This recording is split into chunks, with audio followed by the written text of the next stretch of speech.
So welcome to worship on this very special Friday, God's Friday, Good Friday. Thank you to everyone as well who throughout the week stopped by. We had an open house, a spiritual practice open house where folks gathered. We had 8 stations, talked to Jesus, listened to Jesus, where we were blessed by water.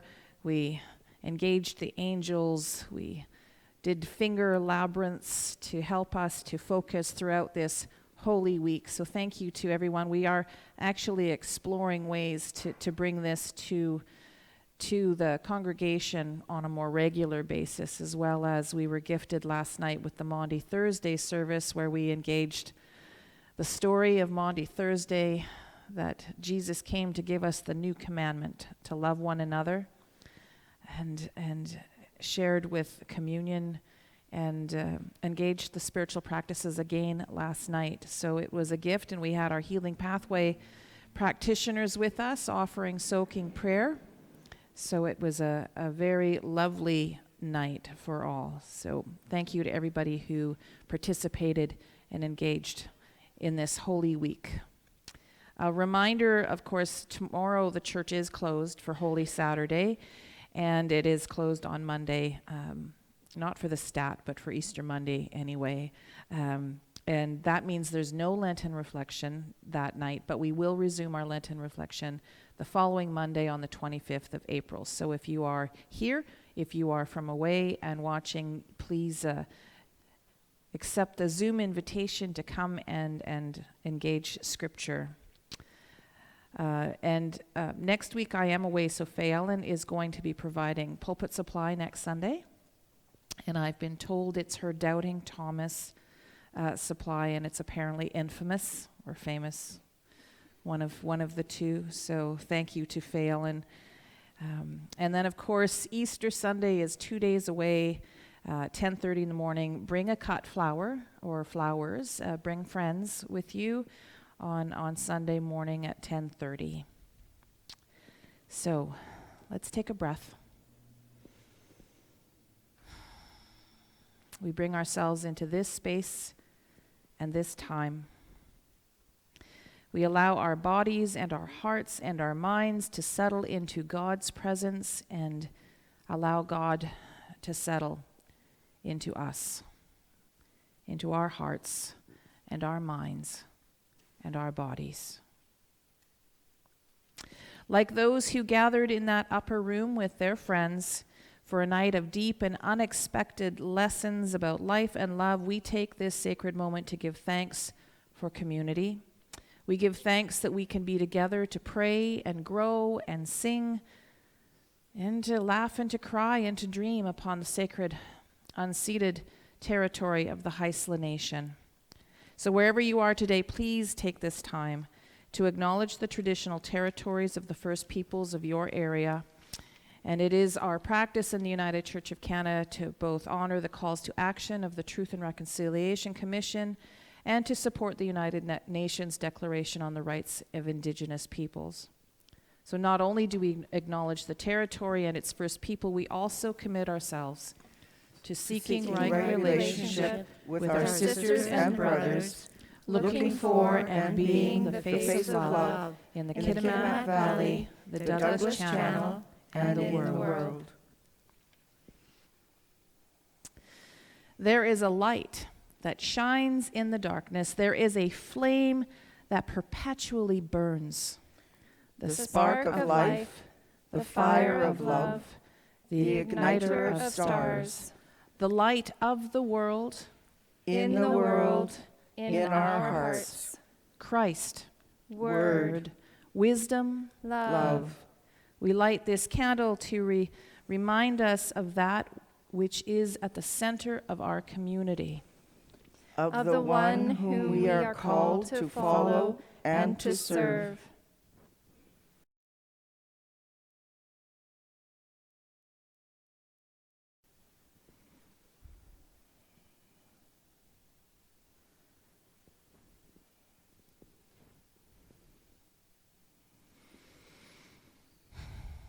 Folks, please rise as you are able.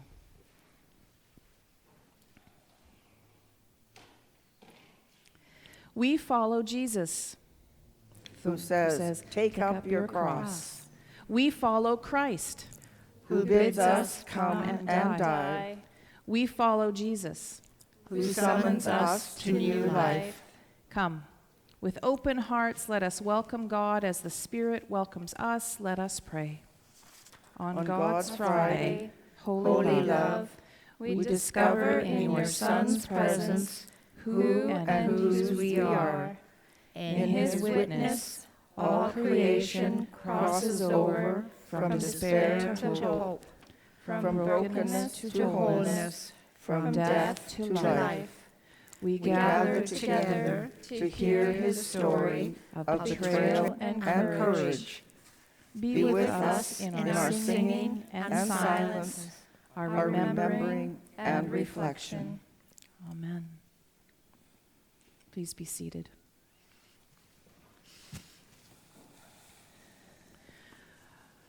FayEllen, can we play the Kyrie just to remind us how this is sung?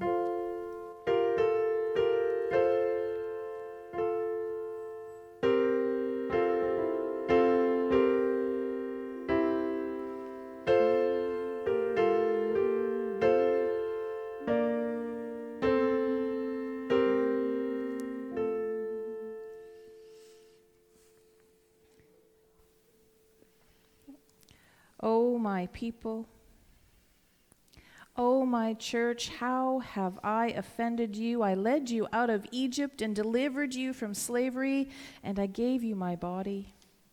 But you condemn me and prepare a cross for me. Can there be any sorrow like my sorrow?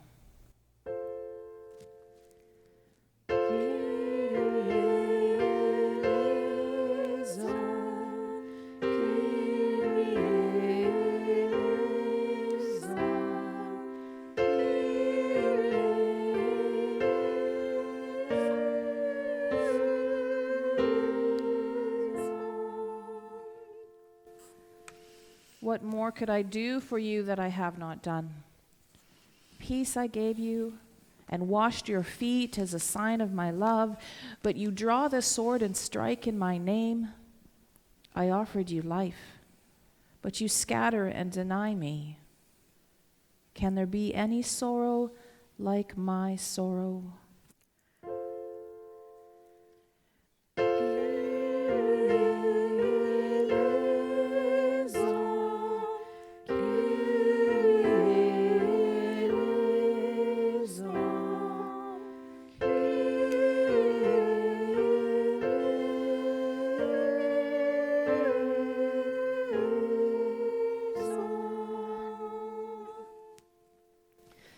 I send the Spirit to guide you, but you close your hearts. I pray that all may be as one, but you quarrel and divide.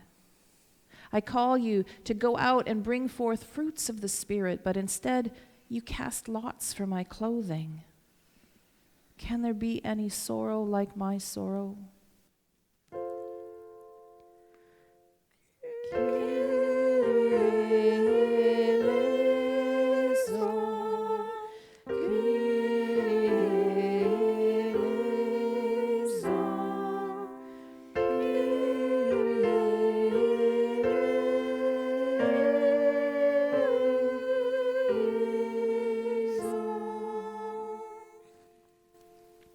I come to you now as the lost and the least among you.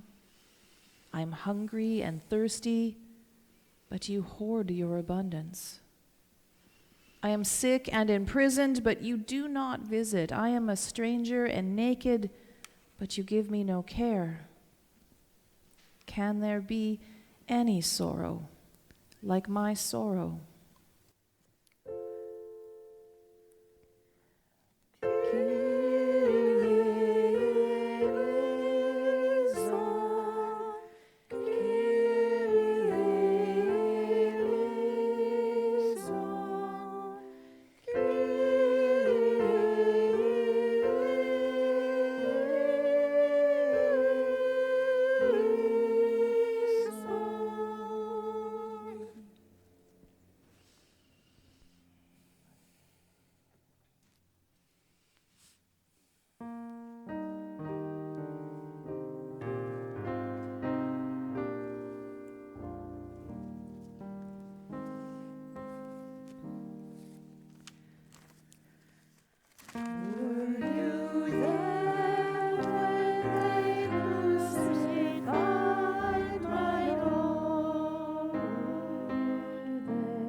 And we pray. O God, my God, why have you forsaken me?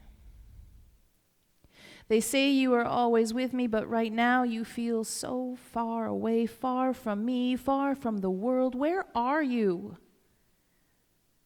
Oh God, can't you hear our voices? Can't you see our tears?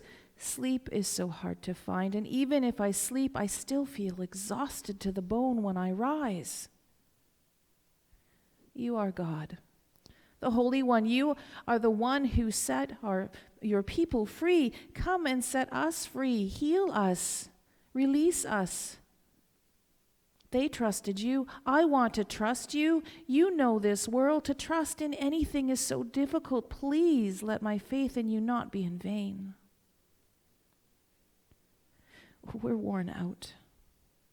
The world's pandemic, wars, cynicism, cruelty, and conspiracies are exhausting. I feel mocked and scorned, dismissed and discounted.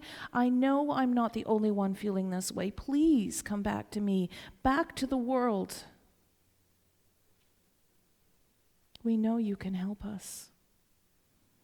So many issues, so many things competing for our attention, getting on our last nerves, breaking what is left of our hearts.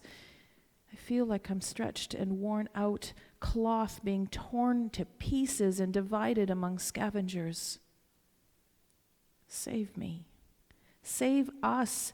Deliver us from the dust and muck of life and place us on solid ground.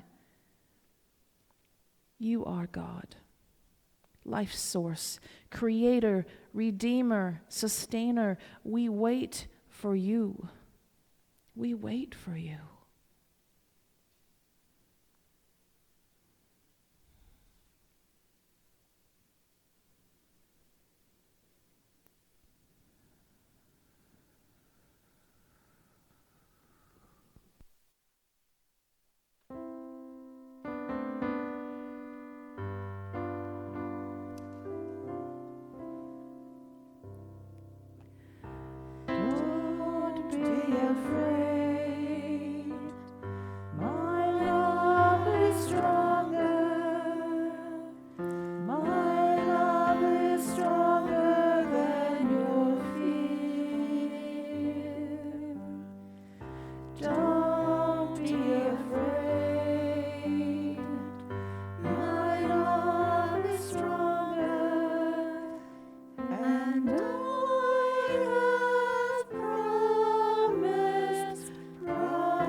The good news. God's love is not destroyed at Golgotha, the site of the crucifixion, nor diminished by our unclear reflection of its transformative, liberating power. God reaches out to heal and revive us and to Reveal again the love that will not let us go. We are invited to follow and to know the one beyond all knowing and to accept the gifts that God offers to us. We will know that we are forgiven when we answer God's love with hearts filled with gratitude, hands eager to serve, and words full of healing love. Thanks be to God. Amen. Our first readings can be found in the Hebrew Testament book of the prophet Isaiah, chapter 52, verses 13 to chapter 53, verse 12. Let our hearts be open as we listen. See, my servant shall prosper. He shall be exalted and lifted up, and shall be very high. Just as there were many who were astonished at him, so marred was his appearance beyond human semblance, and his form beyond that of mortals. So he shall startle many nations. Kings shall shut their mouths because of him, for that which has not been told them they shall see, and that which they have not heard they will contemplate. Who has believed what we have heard? And to whom has the arm of God been revealed? For he grew up before him like a young plant, and like a root out of dry ground. He had no form or majesty that we should look at him, nothing in his appearance that should desire him. He was despised and rejected by others, a man of suffering and acquainted with infirmity. And as one with whom others hide their faces, he was despised, and he held him of no account. Surely he has borne our infirmities and carried our diseases, yet we accounted him for stricken, struck down by God, and afflicted. But he was wounded for our transgressions, crushed for our iniquities. Upon him was the punishment that made us whole, and by his bruises we are healed. Are we like sheep have gone astray? We have all turned to our own way, and God has laid him on the iniquity of us all. He was oppressed and he was afflicted, yet he did not open his mouth, like a lamb that is led to the slaughter, and like a sheep that before its shears is silent. So he did not open his mouth. By a perseverance of justice he was taken away. Who could have imagined his future? For he was cut off from the land of the living, stricken for the transgression of my people. They made his grave with the wicked, and his tomb with the rich, although he had done no violence, and there was no deceit in his mouth. Yet it was the will of Yahweh to crush him with pain. When you make his life an offering for sin, God shall see his offspring, and shall prolong his days. Through him the will of God shall prosper. Out of his anguish he shall see light, and he shall find satisfaction through his knowledge. The righteous one, my servant, shall make many righteous, and he shall bear their iniquities. Therefore I will allot him a portion with the great, and he shall divide the spoil with the strong, because he poured out himself to death, and was numbered with the transgressors. Yet he bore the sin of many, and made intercession with for the transgressors. For sacred wisdom passed down through their spiritual ancestors, thanks be to God.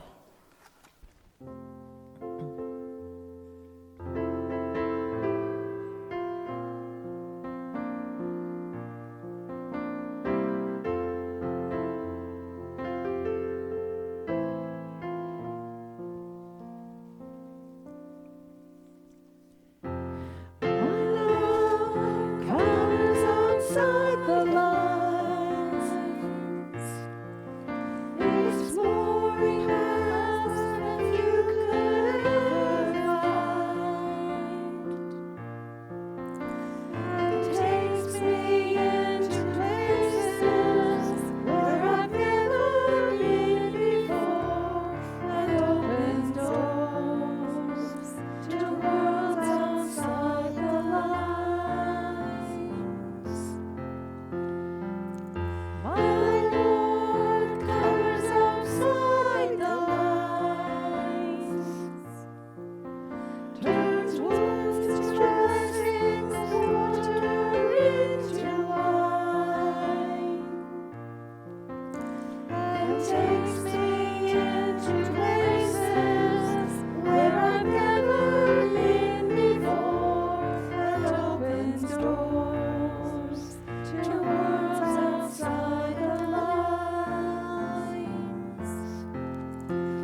Let's pray.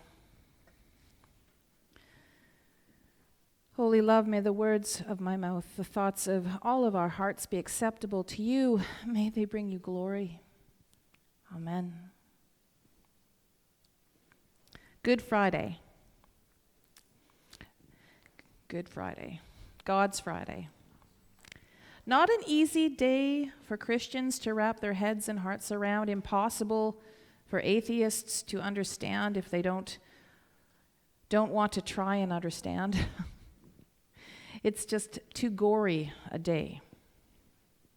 And if you are, say, of another belief system that sees the needless, seemingly glorification of suffering and sacrifice as unnecessary, this is a very, very strange day.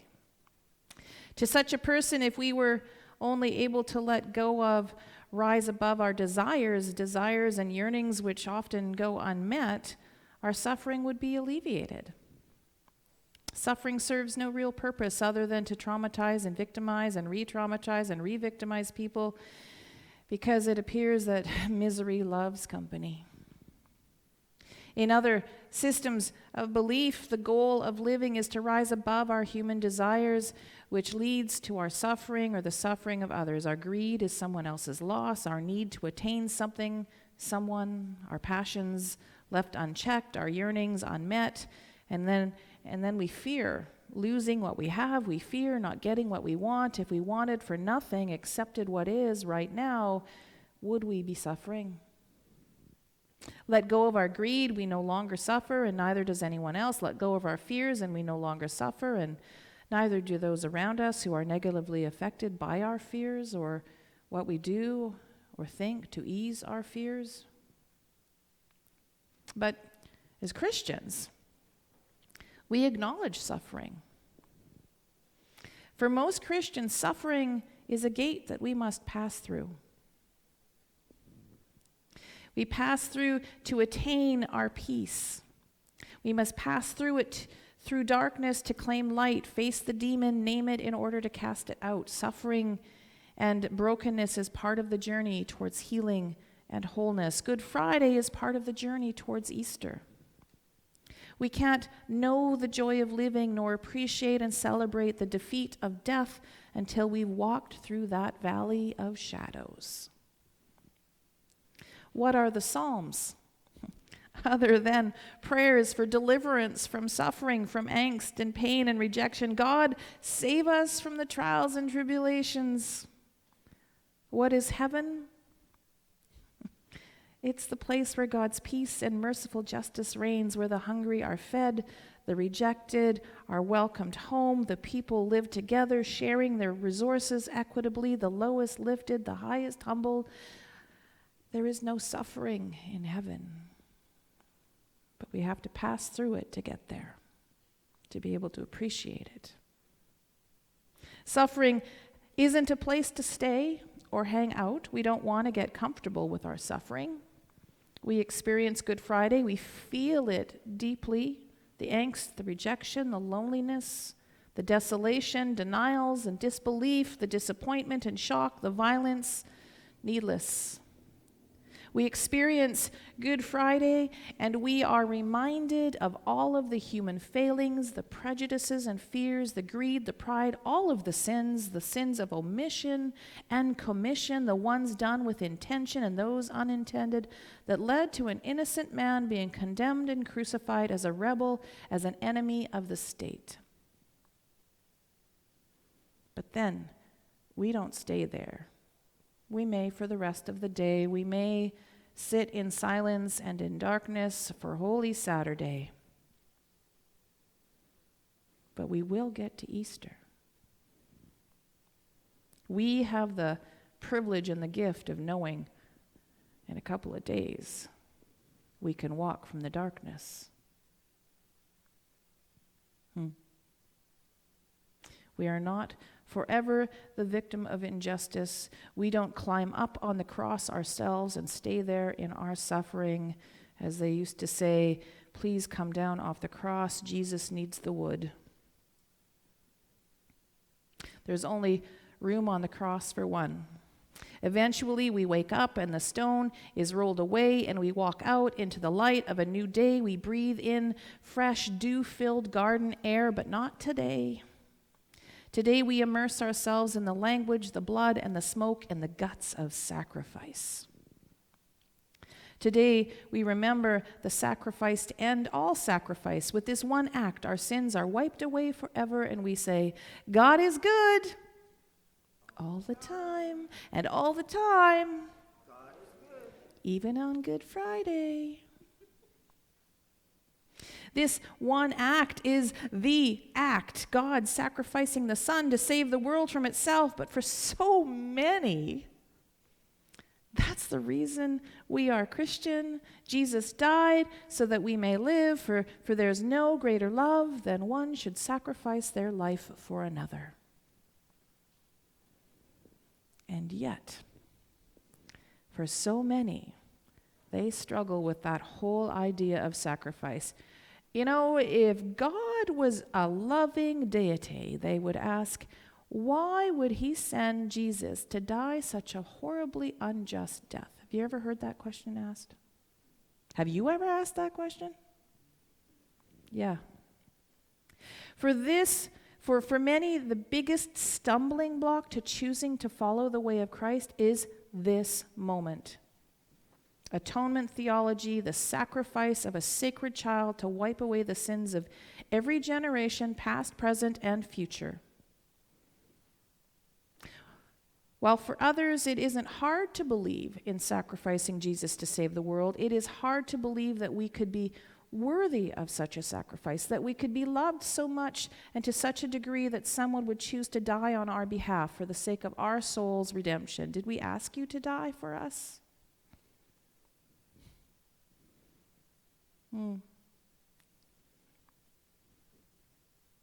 That we could be loved so much that someone would die on our behalf for the sake of our soul's redemption. And in this, we discover God's amazing grace.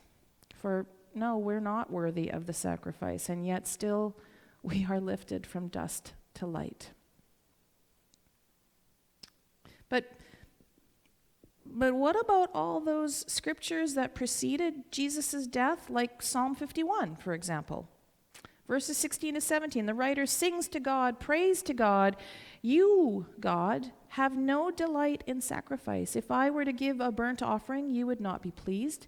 The sacrifice acceptable to God is a broken spirit, a broken and contrite heart. O God, you will not despise. And Isaiah, verse 1, 11 to 13 and 16 and 17, he writes, what to me is the multitude of your sacrifices? Says God, I have had enough of burnt offerings, of rams and the fat of fed beasts. I do not delight in the blood of bulls or lambs or goats. When you come to appear before me, who asked for this from your hand? Trample my courts no more.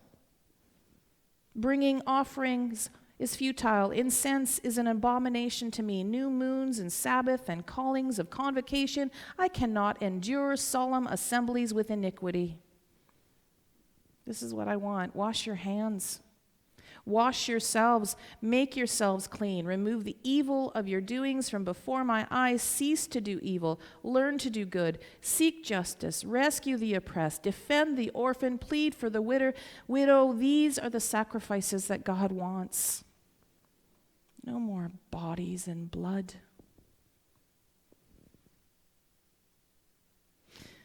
So then we say, if God despises blood and smoke and sacrifice so much, why then send the one person who shows us exactly how to live, the one who is doing good? Why send him to the cross?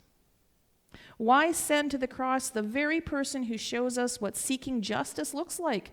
The one sent to rescue the oppressed, to defend the orphan, the one who pleads for the widow. Why sacrifice the one who sets the captive free and helps the blind to see? Why, God, if you hate sacrifice so much, do you send the person with the most contrite and humble heart, with the most loving spirit, to death? They struggled with that 2,000 years ago. They struggle with that question today. And they struggle with even the idea of sacrifice, the language of sacrifice. We ask ourselves, who on earth even came up with that first idea to roast this lamb or toss this person into the volcano and thought that was a good idea? To save the community, we must run this person out of town. We must scapegoat this type of people. Who can we blame for the ills of community, the state of the climate, the cause of violence today? Who can we blame so we can wipe our hands of the whole mess? But wait a minute. If this was the sacrifice to end all sacrifices, why are we still crucifying innocent, scapegoating people who are already living on the edges of our societies? How many generations have we sacrificed for the sake of progress, for the sake of somebody else's peace, for someone else's bottom line? So many crosses on so many muddy, bloody hills. So many bloody, little, tiny hills, missing crosses to mark their sacrifice. And we wonder, how can we possibly give up fossil fuels and move to renewables for the sake of a future generation and a manageable climate? How we can barely let go of our specialty $7 coffee a day habit for the sake of donating to save the whales. And do the whales still need saving? God forbid we shift our lifestyle to which we have become accustomed in order to ensure the survival of some shrub or some bug or some person on another island thousands of miles away. How can we possibly simplify our lives so that someone or something can simply live? Sacrifice? Discomfort? Inconvenience? Death? Sounds great. It sounds like something someone else should do. Is Jesus still around? Does he have time to do it again for our sakes? But you could say, wait a minute, we do know how to sacrifice. We can set aside certain things for a certain time in order to go someplace we want to be. If we want to get an education, we set stuff aside. Get a job, we do certain things. We sacrifice stuff to find and make a home. We sacrifice things to build a church, to support church ministries. We can sacrifice for our own children and our grandchildren, ensuring that they go to school, that they eat well, that they experience things that we may not have had the luxury or the experience, opportunity to do when we were kids. We know how to sacrifice.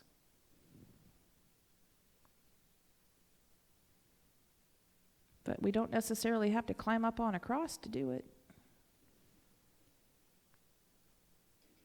It isn't that we're incapable of sacrifice. We just prefer it not have to we not have to give up preferred things for other things. We want our cake and we want to eat it too. We would prefer a contrite heart to blood on our doorposts. Is that too much to ask? This is a hard day, filled with hard questions and few, if any, acceptable answers.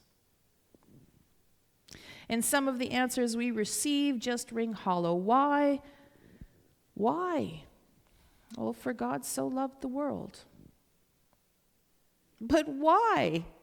Like little kids on Good Friday. Why? Because I said so. Why? And why, if it was the sacrifice to end all sacrifices, why do we still in many ways choose to march like lambs to the slaughter? We go to war, we make war, we live with the climate crisis, we live with the opioid crisis, racism, homophobia, classism, prejudices. We are still blaming the victim for serving as sacrifice to a greater cause. We are still scapegoating those who are different, who don't quite measure up. This whole day, the story, it's an assault on our senses. It wasn't right what happened to him. Did he die for our sins or because of our sins? If we were there, would it have turned out any differently? If they knew how it would end, would it have turned out any differently? How can we make sense of what doesn't make sense? We haven't figured it out clearly because people and creation are still being crucified today, and we continue to repeat our mistakes. And so we sit. We sit with our grief and our disbeliefs, our failings and our foibles. We sit in our pain, in our guilt, our shame, our denial and shock. We sit in darkness today and tomorrow, and we pray for light. We wait for light. We contemplate sacrifices, yours, Holy One, and our own. We reflect on the cross. Are we the ones at the base of the cross in tears and in shock on our knees? Have we carried it for a while? Do we need to climb down from it?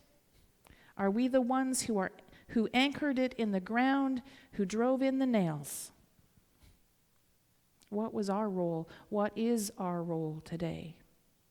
We sit and we breathe because it's all we can do, and we wait for the coming light. It is coming, right? And we wonder, what do we need to do to let go of, to change so the mistakes of the past are not repeated? How many more lambs, Holy One? How many more children of God? You are tired of the blood and the smoke. When will we be done with the blood and the smoke? Save us from this time of trial and deliver us from evil. Amen.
We read from the Christian Testament's accounting of Jesus' last days according to the book of John, chapter 18, verse 1 to chapter 19, verse 42. Throughout this reading, we will pause for song and reflection, and when it is finished, we will cover the communion table and other items with black shrouds and dim the lights in silence. You may remain seated for as long as you wish, or you can help cover things with the shrouds, or when you are ready, in silence, you may leave the sacred space and go out into the sacred world. After Jesus had spoken these words, he went out with his disciples across the Kidron Valley to a place where there was a garden, which he and his disciples entered.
Now Judas, who betrayed him, also knew the place, because Jesus often met there with his disciples. So Judas brought a detachment of soldiers together with police from the chief priests and the Pharisees.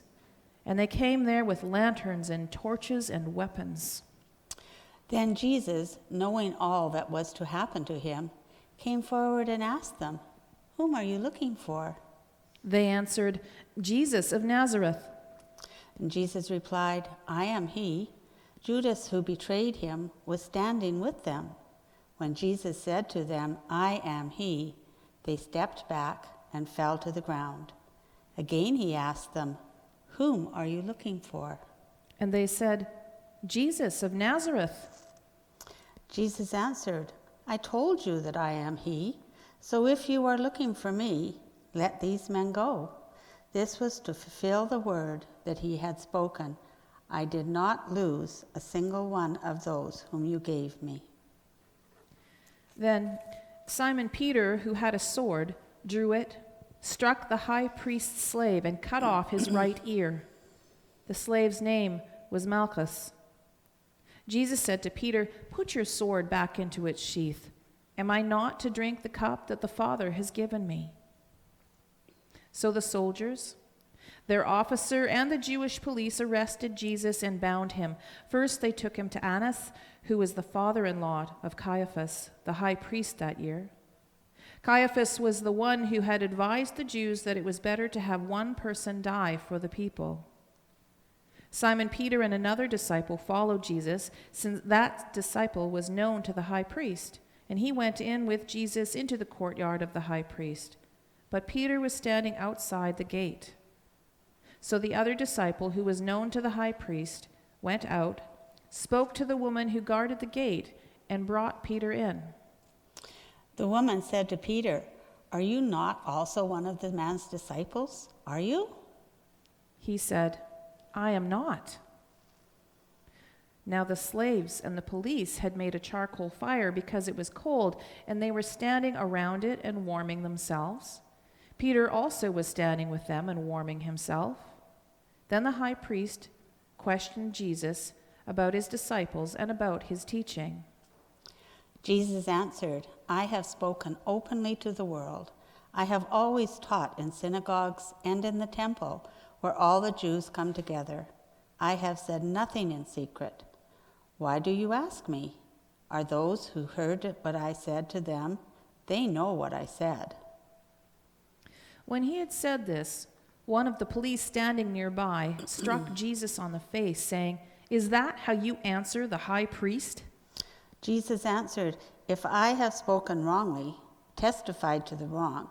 But if I have spoken rightly, why do you strike me? Then Annas sent him bound to Caiaphas and the high priest.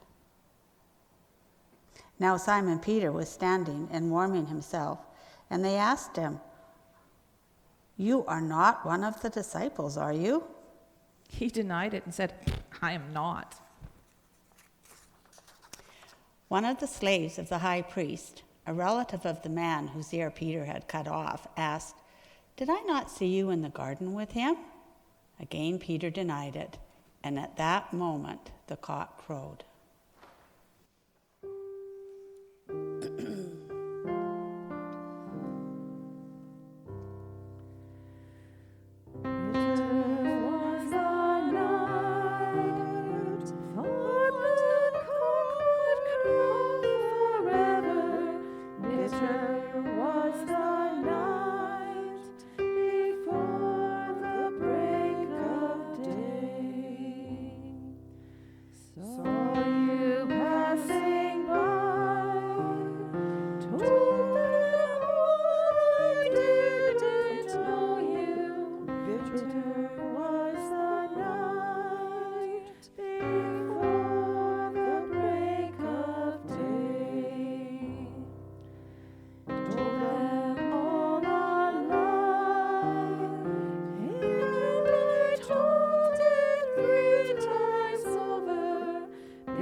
Then they took Jesus from Caiaphas to Pilate's headquarters.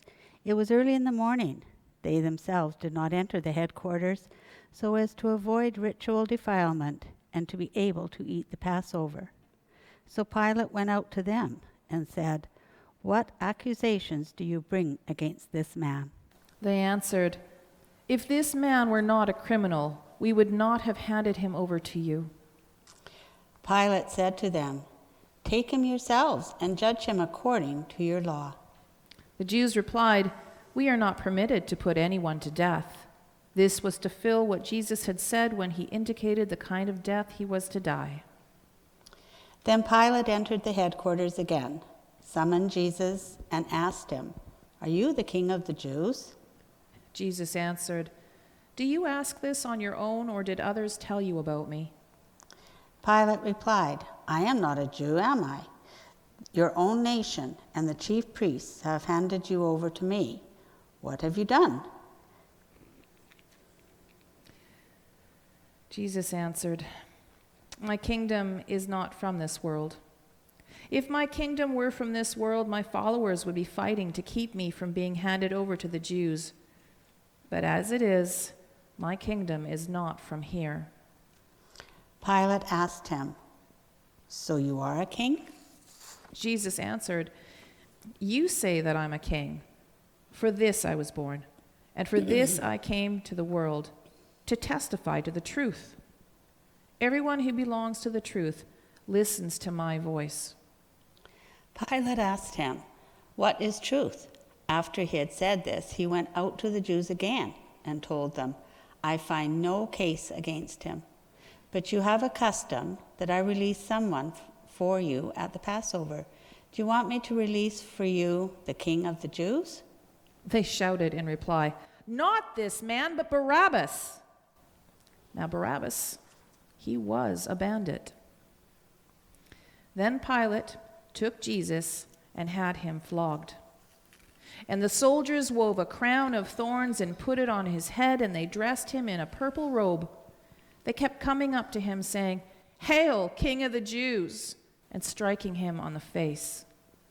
Pilate went out again and said to them, "Look, I am bringing him out to you to let you know that I found no case against him." So Jesus came out, wearing the crown of thorns and the purple robe. And Pilate said to them, "Here is the man." When the chief priests and the police saw him, they shouted, "Crucify him! Crucify him!" Pilate said to them, "Take him yourselves and crucify him. I find no case against him." The Jews answered him, "We have a law, and according to that law, he ought to die because he has claimed to be the Son of God." Now when Pilate heard this, he was more afraid than ever. He entered his headquarters again and asked Jesus, "Where are you from?" But Jesus gave him no answer. Pilate therefore said to him, "Do you refuse to speak to me? Do you not know that I have the power to release you and the power to crucify you?" Jesus answered him, "You would have no power over me unless it had been given to you from above. Therefore, the one who handed me over to you is guilty of a greater sin." From then on, Pilate tried to release him.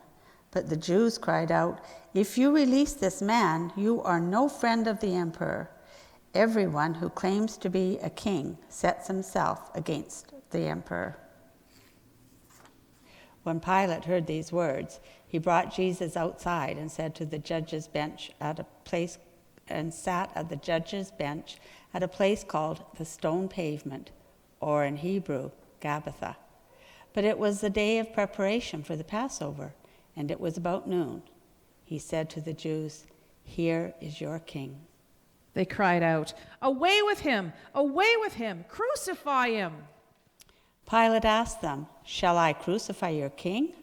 The chief priest answered, "We have no king but the emperor." Then he handed him over to them to be crucified. So they took Jesus, and carrying the cross by himself, he went out to what is called the place of the skull, which in Hebrew is called Golgotha. There they crucified him, and with him 2 others, one on either side. With Jesus between them, Pilate also had an inscription written on the cross, and it read, "Jesus of Nazareth, King of the Jews."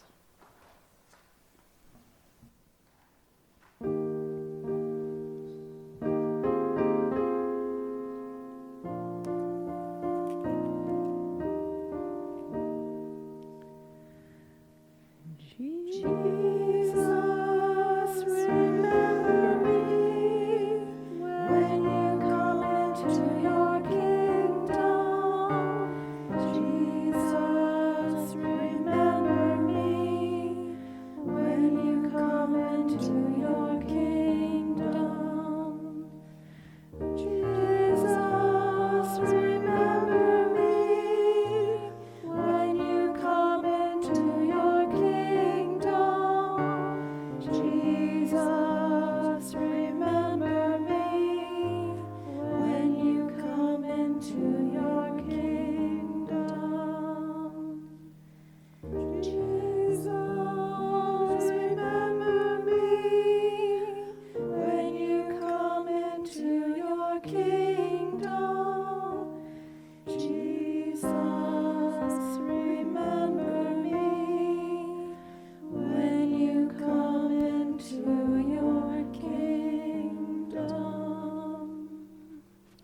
Many of the Jews read this inscription because this place where Jesus was crucified was near the city, and it was written in Hebrew, in Latin, and in Greek. Then the chief priests of the Jews said to Pilate, "Do not write, 'The King of the Jews,' but this man said, 'I am the King of the Jews.'" Pilate answered, "What I have written, I have written."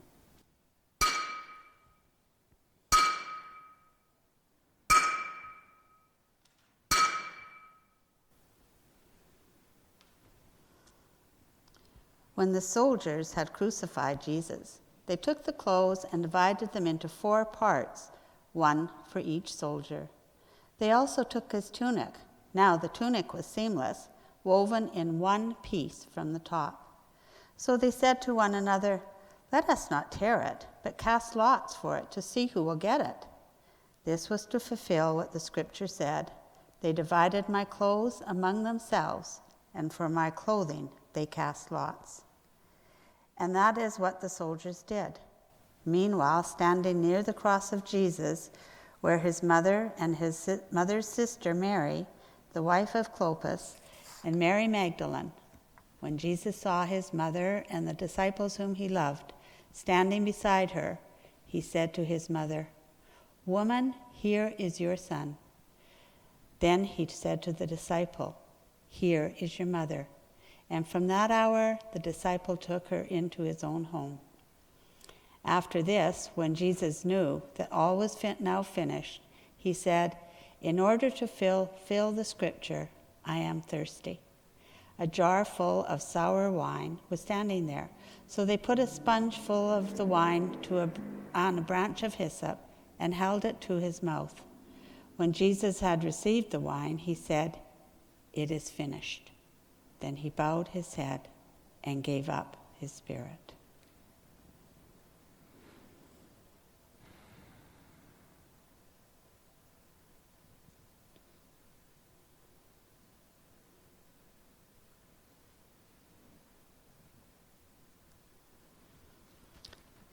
Since it was the day of preparation, the Jews did not want the bodies left on the cross during the Sabbath, especially because that Sabbath was a great day of solemnity. So he asked Pilate to have the legs of the crucified men broken and the bodies removed. Then the soldiers came and broke the legs of the first and of the other who had been crucified with him. But when they came to Jesus and saw that he was already dead, they did not break his legs. Instead, one of the soldiers pierced his side with a spear, and at once blood and water came out. He who saw this has testified so that you may believe. His testimony is true, and he knows what he tells is the truth. These things occurred so that the scripture might be fulfilled. None of his bones shall be broken. And again, another passage of scripture says, "They will look upon the one whom they have pierced."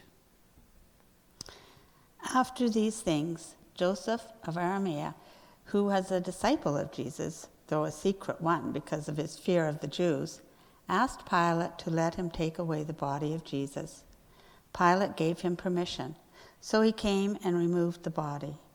Nicodemus, who had at first come to by Jesus by night, also came, bringing a mixture of myrrh and aloes, weighing about 100 pounds. They took the body of Jesus and wrapped it in the spices and linen cloth, according to the burial customs of the Jews. Now there was a garden in the place where he was crucified, and in that garden there was a new tomb, in which no one had ever been laid. And so, because it was a Jewish day of preparation, and the tomb was nearby, they laid Jesus in there.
And so it ends.